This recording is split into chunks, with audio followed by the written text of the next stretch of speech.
Miguel Cabrera is the AL MVP for 2012. Buster Posey won the award for the National League. The big story, Brian Costa, it's Mike Trout. He got robbed, didn't he? I would say so, but that's a pretty contentious debate right now. Really? I mean, so let's talk about that. We're talking about the AL, and all right, before we get to Mike Trout getting robbed, let's remind people that Miguel Cabrera won the Triple Crown this year, which means he led in batting average, RBIs, and home runs. Only 14 people, I believe, have done that this century. 14 winners this century, and the last one, 1967, Carl Yastrzemski. So that's big news.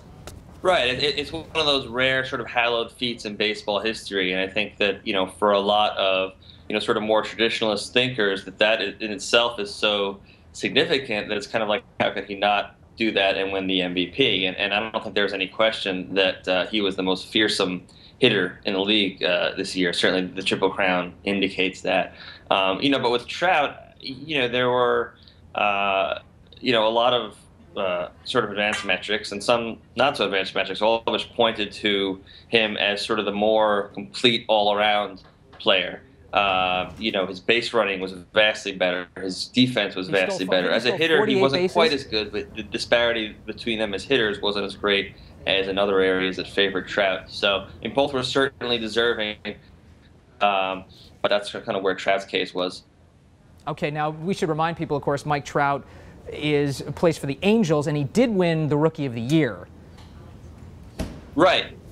He did win that award. So now he didn't go home empty. And it really, it's funny because it became so much more of a larger, broader argument between, sort of old school traditionalists and, newer thinkers, and, it became about much more than the two players.